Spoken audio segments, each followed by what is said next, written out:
Cette vidéo a pour objectif de vous présenter quelques instruments d'évaluation avec le numérique. Cela sera l'occasion d'aborder 3 thématiques: les tests automatisés, les logiciels qui permettent de diversifier les activités individuelles ou collectives des apprenants, et enfin, les possibilités qu'offre le numérique aujourd'hui dans le suivi des étudiants.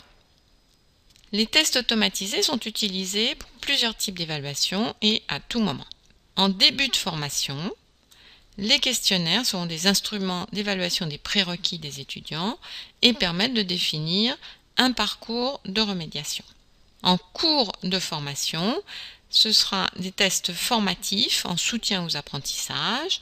Leurs résultats permettent aux formateurs d'adapter les activités qu'ils proposent au groupe.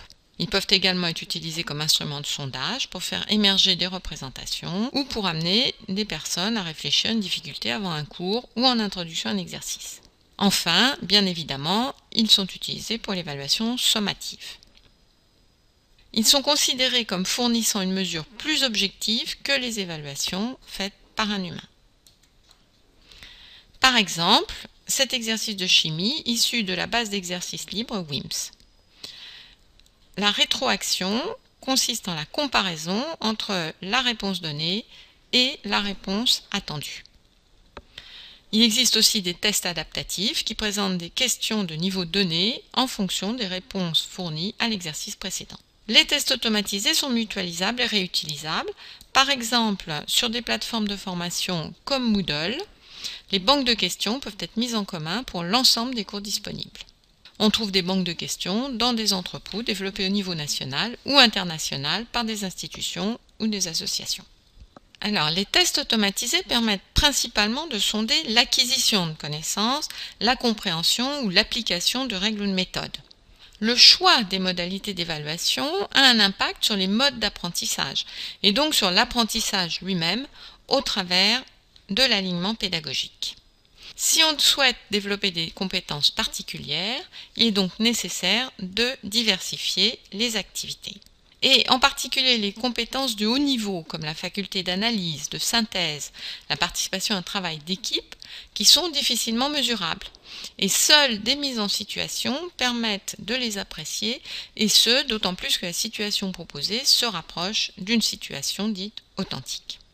Alors, on peut tenter de classer les différents outils suivant leur finalité. Par exemple, si on souhaite créer un travail d'analyse ou de synthèse chez les apprenants, on peut proposer des outils de création de contenu comme des blogs ou des e-portfolios ou même des réseaux sociaux. Alors, voici un exemple de portfolio qui est un instrument d'évaluation situé. Il est basé sur des activités réflexives des personnes, c'est-à-dire qu'il s'agit d'apporter des éléments de preuve des compétences acquises. Et ce portfolio peut être utilisé dans un contexte de formation ou dans un contexte professionnel. Dans la même veine, on peut utiliser des wikis et même Wikipédia pour apporter une dimension collective supplémentaire. Alors, les cartes heuristiques ou conceptuelles sont également un moyen pour vérifier la maîtrise d'un domaine. La personne doit être à la fois capable de définir les mots-clés et les concepts représentatifs du domaine et des liens entre eux. On peut utiliser des logiciels en ligne, comme par exemple ici MindMeister.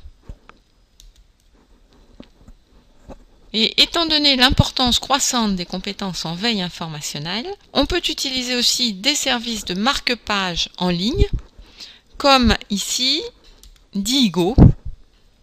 Et ces outils qui permettent l'analyse, le classement d'URL et le partage avec d'autres en font des instruments d'évaluation simples à utiliser.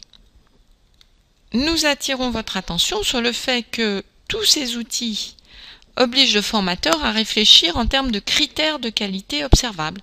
C'est le principe des grilles d'évaluation critériées du modèle d'évaluation par objectif.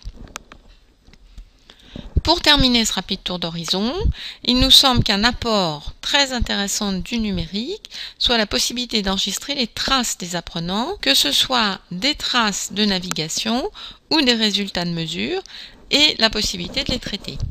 Alors la première idée, c'est le contrôle au travers de la standardisation des parcours d'apprentissage, par exemple le format SCORM.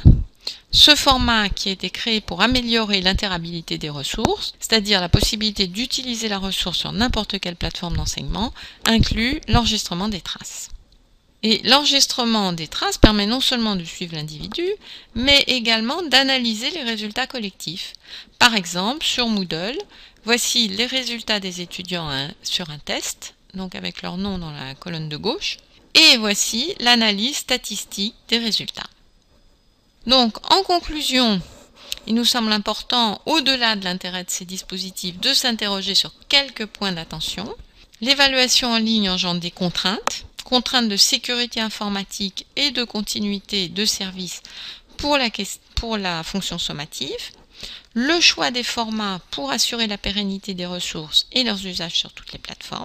Pour l'enseignant, il y a la nécessaire prise en main des applications, le temps de gestion des échanges, etc. Et enfin, il y a des questions d'ordre juridique, notamment pour l'exploitation des traces des apprenants. Et enfin, une question centrale qui est le plagiat, qui est une pratique en fait qui est également simplifiée par le numérique, mais à laquelle le numérique apporte également des réponses.